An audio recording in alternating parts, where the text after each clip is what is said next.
conexión.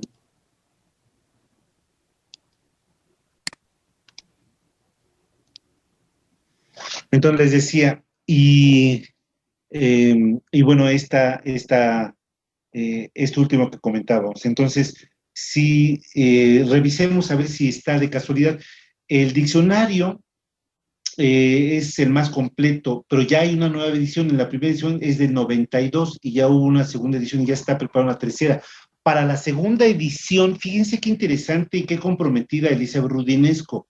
Mandó una de las personas que estaba haciendo su tesis en su trabajo de formación en París 7 con Elizabeth, siendo mexicana, colaborando con ella, hizo un viaje a México hace 10 años, no, hace 5 años cuando estaba, no, hace 10 años cuando se iba a publicar la segunda edición y entrevistó a las personas, a mí también me entrevistó, para obtener datos actualizados sobre la historia del psicoanálisis en México, de los que las personas que han trabajado y hemos trabajado, yo también he trabajado, cuestiones históricas del psicoanálisis en México. Entonces, el diccionario, y ella lo ha hecho así, mandó a personas y le llevó la reedición, varias cosas, entonces es mucho más amplio, de 1100 entradas, 1110 entradas, 1100 entradas, ya llegó a la segunda edición a muchas más. Entonces, no sé si hubiera, y es un documento extraordinario realmente. Pero si no, yo mando lo que tengo, que he capturado sobre eso. Seguimos. Bueno,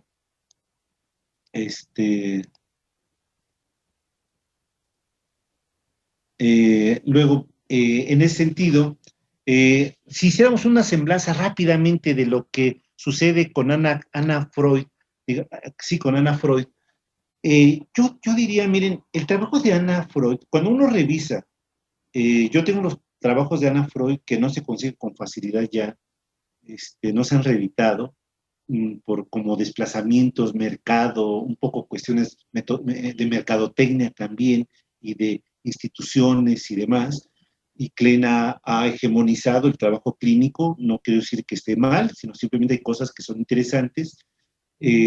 Esta Ana Freud, recordemos varias cosas. Uno, por formación era maestra Montessori, su formación inicial era educadora. Cuando Freud la toma en análisis, es como sí un interés de ella hacia el trabajo pedagógico que llevaba y con los niños, pero también una cierta, como encargo que ella toma de su padre, porque recuerden que cuando él sabe de su cáncer, es desde 1919, si no me equivoco. Entonces, por supuesto, no se hizo psicoanalista para ayudar a su padre, no. Fue una convergencia de muchas cosas.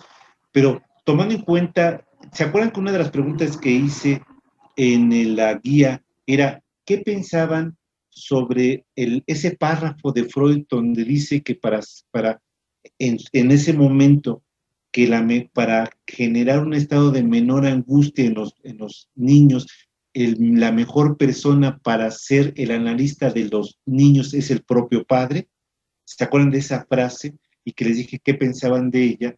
Por supuesto, corresponde a un momento histórico. Hoy sabemos que no, que es posible llevar, un niño es analizado por una no familiar, que es lo ideal, y permite el trabajo de ciertos elementos y se entra a una situación completa, igual que con los adultos, una transferencia del aquí y la ahora, etcétera, etcétera. Vamos a ir trabajando sobre ello.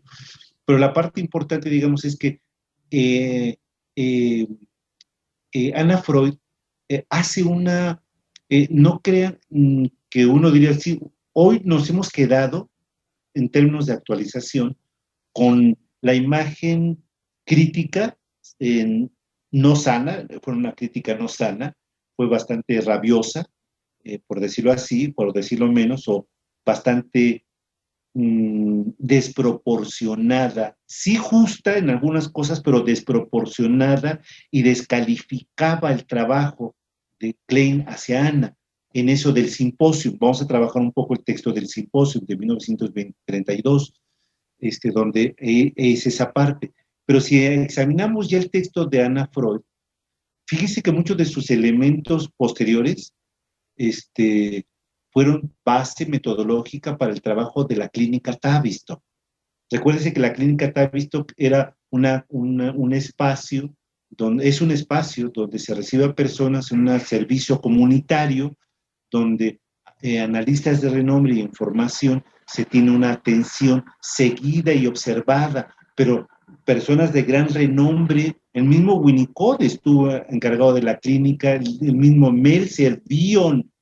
O sea, si pensamos quiénes estuvieron como directores de la clínica Tavistock, son personas de un renombre muy importante y que su trabajo de enseñanza hacía que se fogueara en un sentido estricto directamente con preguntas e interrogantes importantes.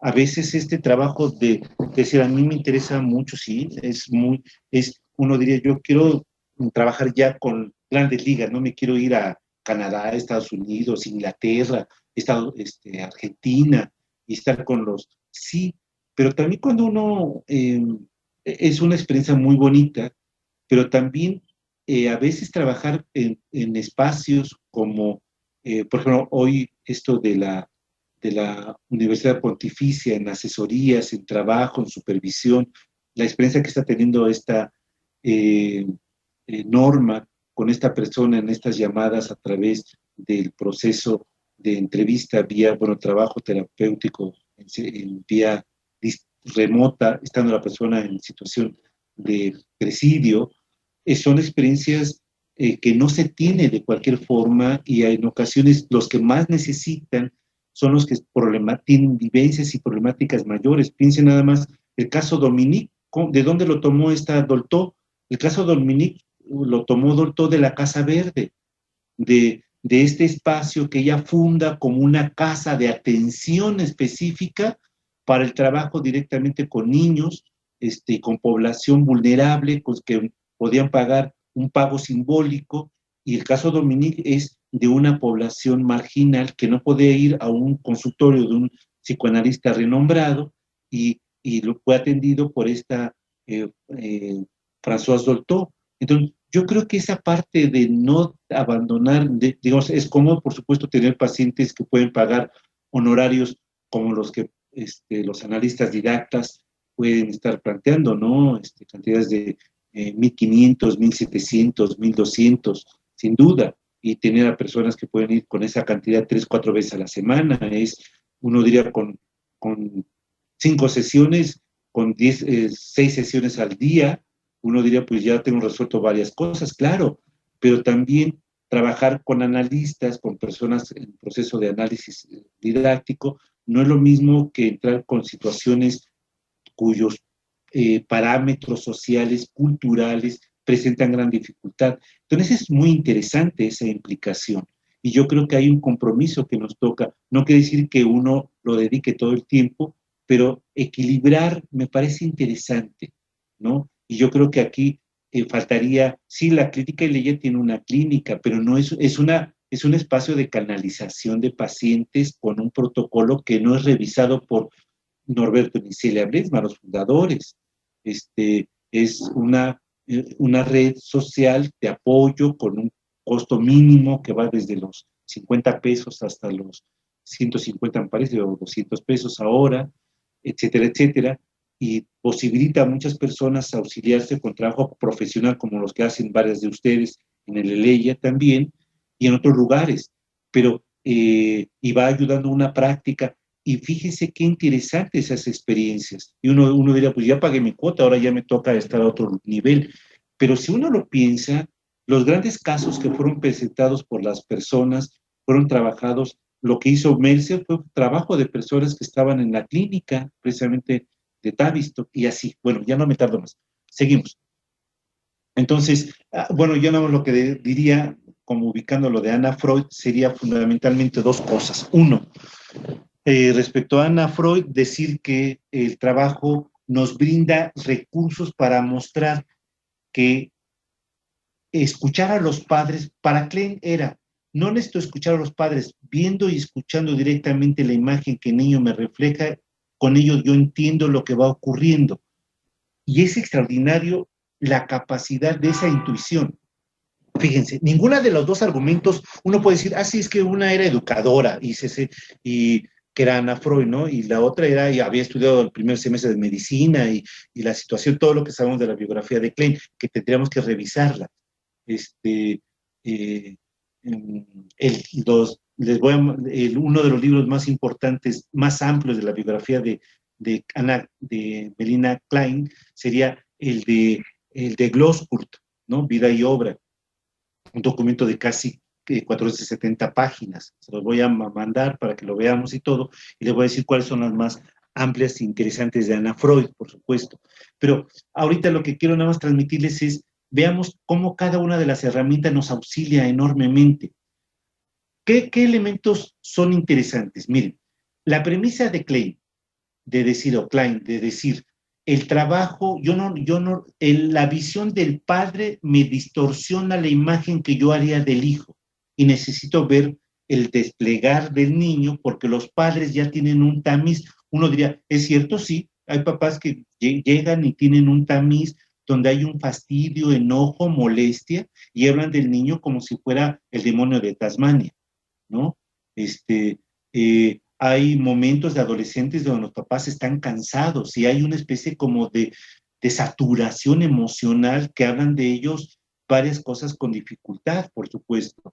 Y, y sin embargo, siguiendo esa premisa de Klein de decir, yo puedo prescindir de la entrevista y concentrarme en la fantasía, en lo que me despliegue, y con eso tengo, porque entiendo que y condiciones de su psiquismo, es decir, saber el nivel, los montos de envidia, comparación, competitividad, esa voracidad, esas ansiedades y el nivel de agresión son los elementos de los elementos fundamentales de lo psíquico, y con eso yo me arreglo y puedo ayudar al niño independientemente de su contexto, tiene un alcance, pero también habría que decir que ese alcance en ocasiones tiene también límites cuando de repente no escuchamos ni abrimos el espacio a escuchar a los padres, y en ocasiones los padres también necesitan orientación, y ese trabajo orientativo a padres fue inaugurado por esta Ana Freud.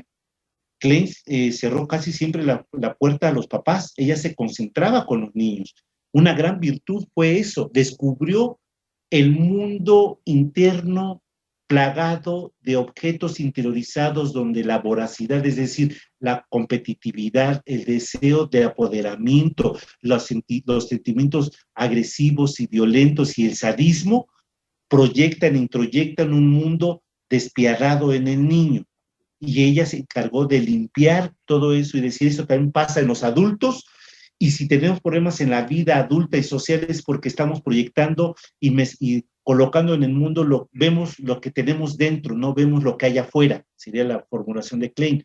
Entonces es interesante, ayuda, pero cuando Ana Freud nos enseña que es posible abrir el espacio y que en ocasiones cuando dialogamos con los papás establecemos un elemento de recorrido que le permite al papá tener una disposición, escuchar una palabra, entender lo que dialoga. Se puede decir inclusive que el dispositivo de Sterbeck es un punto intermedio exacto entre los descubrimientos de Klein y Ana Freud, porque al final la idea es que no hay ni sabiendo que los primeros 6 meses de vida, el primer año de vida es una diada, no una triada, un binomio, una fusión, una simbiosis, y entonces trabajar es ayudar a la mamá a poder quitar sus ansiedades y separarlas del bebé, permite que el bebé tenga su propio recorrido, ya no siendo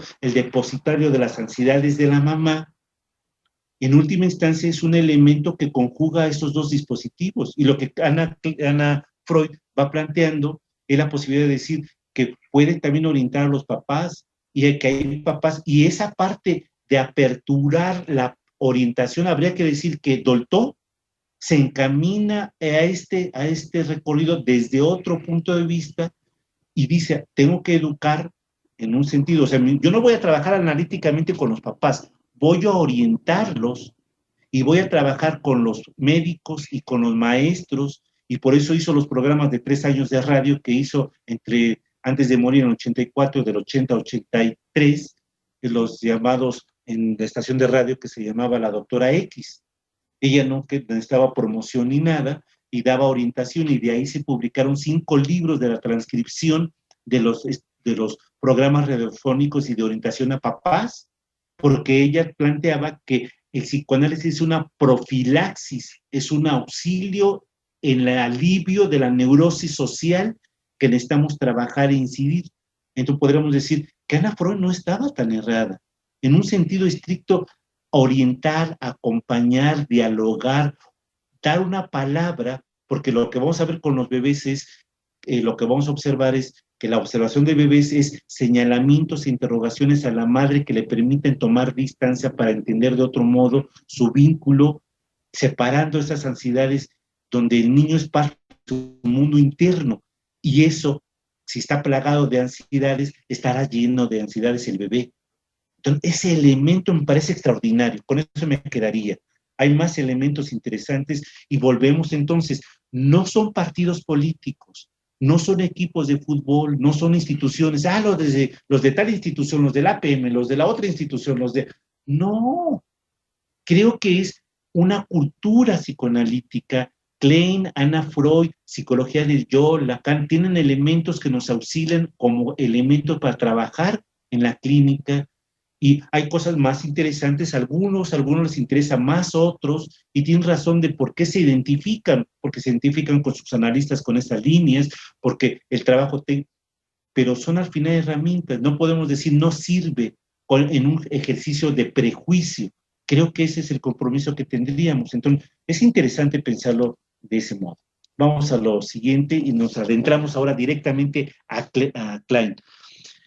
Y entonces, hay un texto hermoso que lo trabaja Elsa del Valle, que es el que toman a su vez también Norberto y Cela Bleismar en el libro de Psicoanálisis después de Freud, y cuando dedican esos 2 capítulos de presentación, los citan, y cuando uno revisa el texto, hay una serie de elementos. Lo ideal es trabajar directamente a Klein y recorrer el primer trabajo, el de esclarecimiento, el que hizo con su hijo, con el cual ella presentó como si fuera otro niño, y era su hijo, y ella presentó, digamos, ella presentó como caso clínico para acceder a ser psicoanalista, porque se presenta un caso clínico en todas las instituciones, y ella presentó a su hijo y lo presentó como un niño, un vecino. Y entonces habla sobre, y cuando uno revisa lo que dice, y ella decía, pues yo le decía que Santa Claus ni más no existía, y los Reyes mucho menos, porque no soy mexicana, no dice eso. Y ninguna creencia, y todo es objetivo, y ninguna situación, uno diría, ay, oye, o sea, que con la fantasía, y ella va explicando y planteando una serie de cosas, y el esclarecimiento, uno diría, es interesante algunas cosas, otras son excedidas, me parece, en algún momento. Es decir, creo que hay un trabajo interesante a interrogar. Creo que el elemento fundamental es cuando un autor afirma algo, es por qué lo hizo. Hoy diríamos otras cosas, de mismo Freud diríamos otras cosas, formulamos otros elementos, pero decir por qué y a qué respondió eso me parece interesante. Y en ese sentido, entonces, el trabajo de Elsa del Valle divide el trabajo de Klein en 3 grandes periodos, ¿no? El primero, pues, va del 19 al 32, del 33 al 45, del 46 a la fecha de este fallecimiento de Melina Klein. Lo ideal es trabajar sus textos. Hay también un trabajo donde ella, su obra completa, recuérdense que ya en la presentación ya estandarizada final que tenemos, donde se quitaron trabajos de otros analistas, o como una presentación, una serie de una presentación editorial Orme, de 17 volúmenes pequeños. Eh, eh, y la estándar que hoy manejamos es la de Paidós, 4 volúmenes. Entonces, esta obra de Paidós, hay otros 3 que se quitaron, después les digo cuáles son los títulos y cuáles había en la obra anterior. Yo tengo las 2. Me gusta, en esa parte tengo una afición al coleccionismo, entonces mi afición son la colección de libros, entonces tengo en inglés, en alemán, en francés, bueno, en francés no, pero sí en alemán, en inglés y en español la de Freud, y algunas otras obras, y estas de Klein están las referidas en sus 17 volúmenes, si no me equivoco, de Orme, y hay una serie de textos que se quitaron de ahí cuando había una serie de elementos. Después les traigo estos textos, los tengo en casa, los traeré para que los vean y conozcan ustedes. Déjenme anoto esa parte de, ¿no?, ubicar cuáles son los textos que acompañaban las obras completas de Klein con la invitación de otros autores, en discusiones que se daban y demás, ¿no? Entonces, ahora el primer periodo, ¿qué hay en Klein y la parte del primer periodo? Diríamos que con Klein, yo diría que una serie de elementos, esos 10 años, 12 años de trabajo con Pedro, Erna, Rita, con esos primeros casos, con esas distintas sesiones que va teniendo, va yo diría, como ubicando y construyendo varias cosas. Uno, si dijéramos lo primordial es estatuir o definir que existe inicialmente algo fundamental. La agresión, colocarla como es distinto a agresión y agresividad, ¿eh? Ojo, colocar la agresión como un impulso innato. Decir que es un impulso innato, que ya Freud lo había señalado como asociado al apoderamiento, es distinto a agresión a agresividad. Ojo, ¿cuál es la diferencia? Que la agresión sería un impulso entre mecanismo de defensa y apoderamiento de subsistencia, casi como a nivel etológico, mientras que la agresividad, los animales pueden tener grados de agresión, digamos, y respuesta sobre la situación defensiva que enfrentan, pero no hay necesariamente, se puede decir, agresividad. La agresividad es un producto cultural. La agresividad es una condición social, cultural, construida.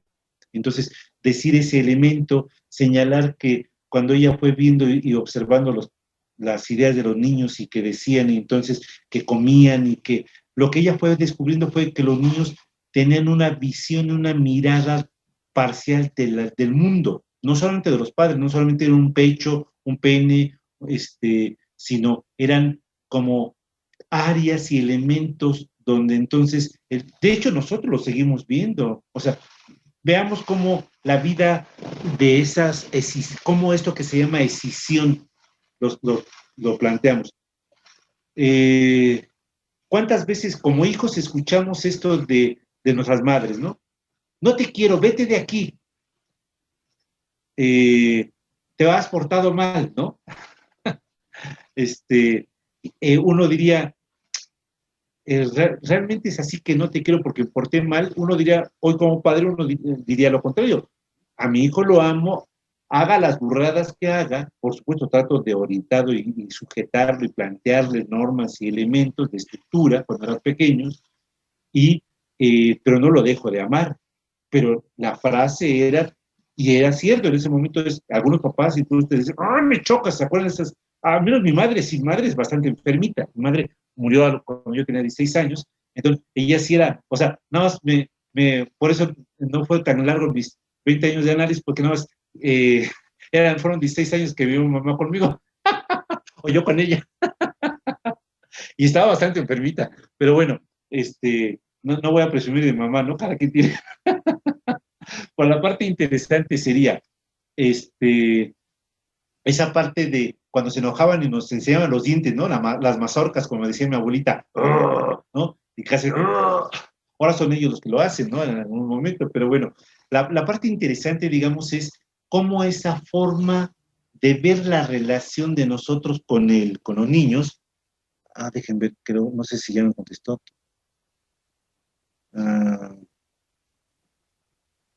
Estoy nada más viendo.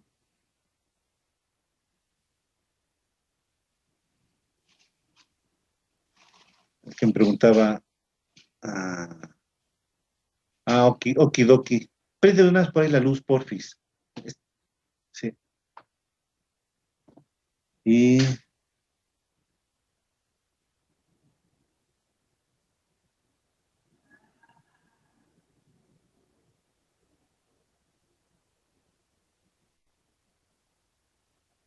bueno.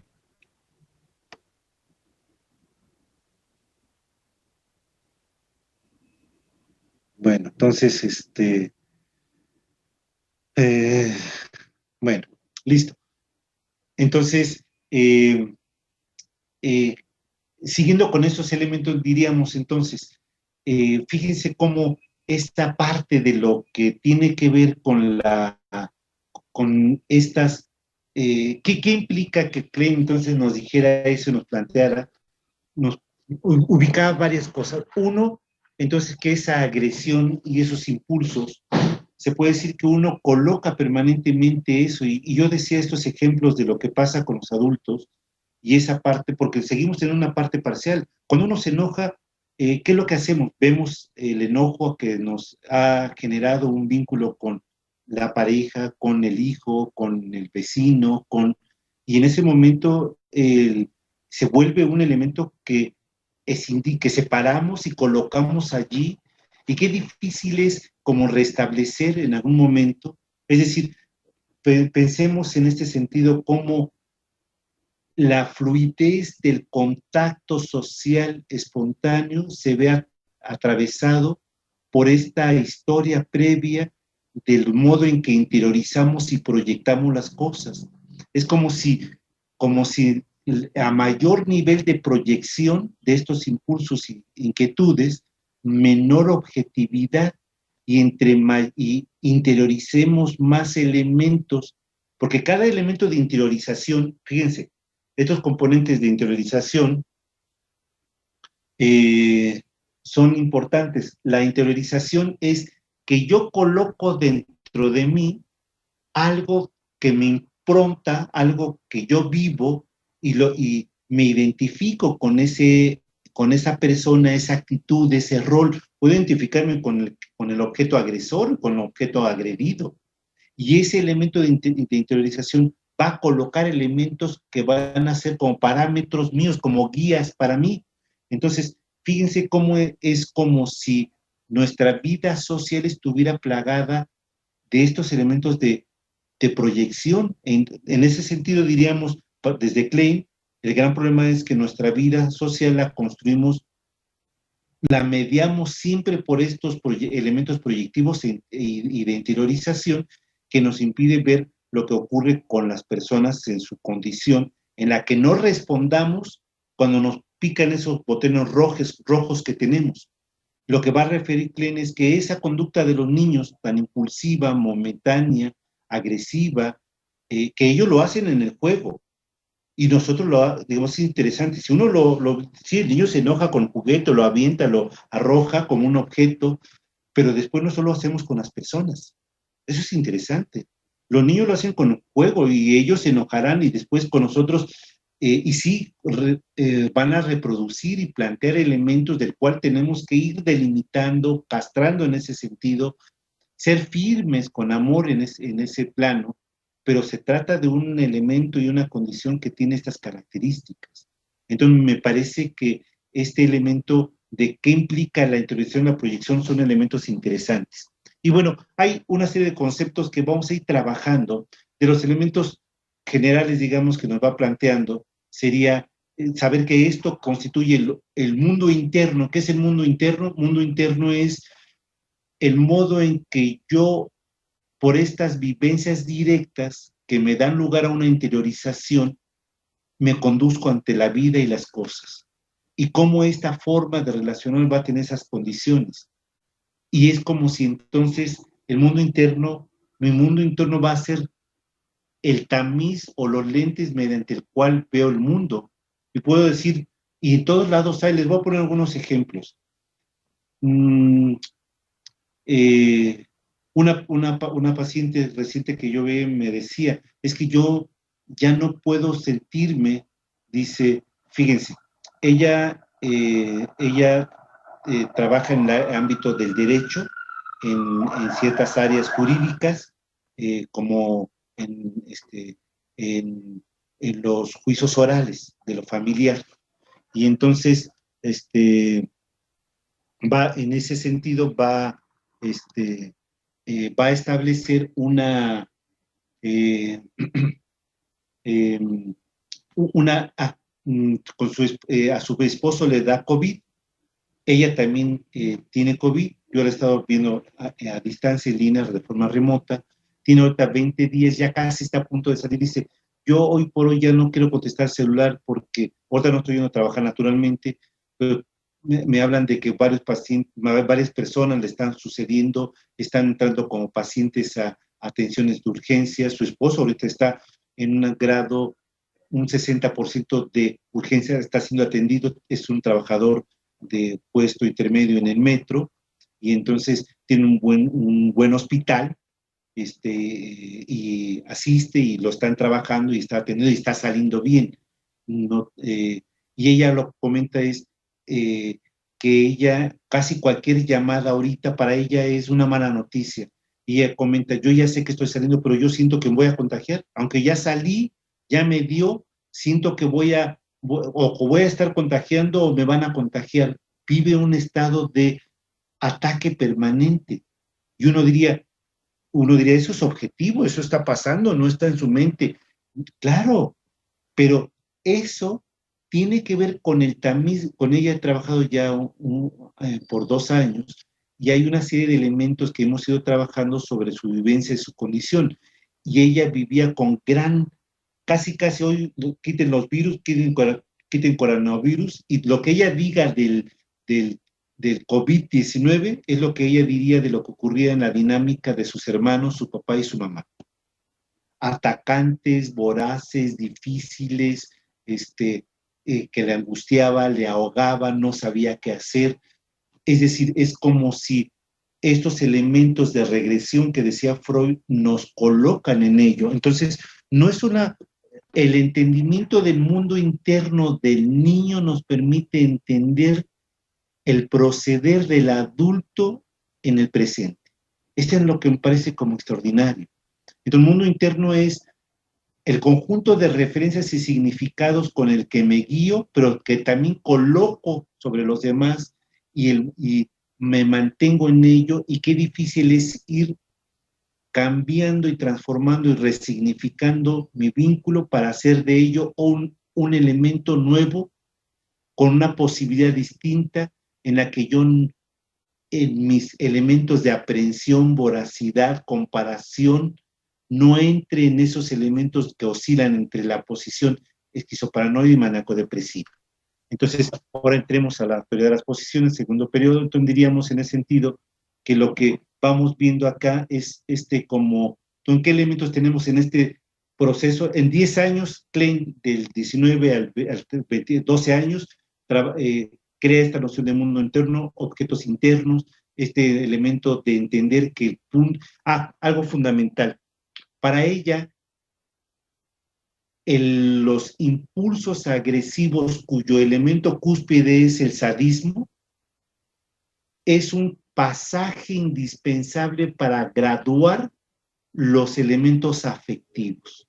Dicho de otra manera, el niño en su sadismo, en su exigencia y dominio, va a desplegar, y en la medida en la que uno, como padre, como mamá, va teniendo, claro, algunos niños son por su temperamento y sus cualidades extraordinarias, con cierto nivel de exigencia y dificultad, y lo que más nos implica es el manejo de que no regresemos agresión a esa agresión. El reto más importante es que tengamos la condición de contención, porque el niño por naturaleza va a proyectar la agresión y el sadismo como medio único de de hacer un pasaje hacia un modo de mediación amorosa inaugural.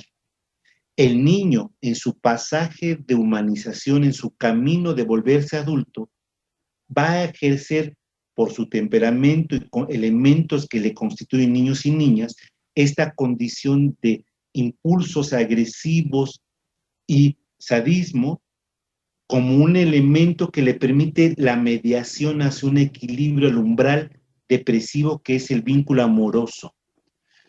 Si en ese camino los papás se saturan y proyectan la agresión a ese desbordamiento del niño, se interiorizan los componentes de agresividad. y entonces al componente agresivo subyacente del impulso del niño se adhiere los elementos de falta de contención que los padres no hacen en el momento en el que regresan, en lugar de firmeza y determinación, regresan además imposición. Una cosa es firmeza, otra cosa es imposición. Una cosa es determinación y otra cosa es agresividad. Una cosa es límites y otra cosa es violencia. Son cosas totalmente distintas. No es igual, digamos, el hecho de no es una buena nalgada, un buen una llamado de atención firme, un llamado de atención preciso, ayuda, pero es muy distinto eso, y eso no lo trauma. Lo que va a traumar a un niño en tal caso es que la dificultad de contención del padre o de la madre o de quien esté, o los atravesamientos que luego hacen sobre la autoridad abuelos y padres, por ejemplo, cuando esos elementos de acompañamiento llevan en ocasiones a que los niños o las niñas puedan visualizar como a los padres propios como si fueran los hermanos, dado que para ellos el gran jefe de pluma blanca es la abuelita o el abuelito. Y esos atravesamientos van creando elementos muy complejos que favorecen, se extienda ese componente. Entonces, la parte más interesante de esto es que no hay forma de llegar a la mediación del vínculo amoroso y de respeto, o de amoroso y de reciprocidad. El respeto debe construirse siempre. Si no hay un manejo de dignificante y dignificado del adulto en la firmeza del manejo de autoridad, porque hay que ejercer una autoridad, no hay que temer a la autoridad. Eso es un elemento importante. O sea, la idea fundamental de todo esto es que no se trata, no es temer no es temer ejercer una autoridad. Nuestro papel fundamental es uno en específico. Nuestro papel fundamental es el de poder expresar un sostenimiento, una contención. No significa que no le demos un jalón de orejas, un regaño, inclusive algunos dieron un cinturonazo, claro, por supuesto, pero no significa que yo me desquite, no es agarrarlo como Hall agarró a Loki de la capa, ¿no? En la de Avengers, no sé cuál, o sea, no es hacer eso ya es violencia, no, es firmeza, es sostenimiento, es límite, es distinto a los otros componentes. El problema es que estos elementos de firmeza se combinan frente a esta situación de lo que estamos comentando, de las proyecciones y la situación del mundo interno. Entonces me parece fundamental esa parte. Y va a haber elementos, conceptos como el yo, el super yo temprano, el papel que va jugando. ¿Por qué piensa que hay un super yo temprano? Porque ella va observando que sin que aparezca el super yo del que Freud hablaba, el niño tiene temores y ansiedades iniciales, inaugurales por su proceder, que no necesita haber interiorizado una autoridad, sino simplemente saber que su actuar con agresión le representa un elemento de regreso de una imagen de temor si él ha sido agresivo. Y que esa exigencia y voracidad y violencia va a ser un elemento también que no solamente es un conflicto para el mundo externo, es también para el niño. No solamente es un problema para el ambiente, es también para él mismo. Entonces, esta parte de este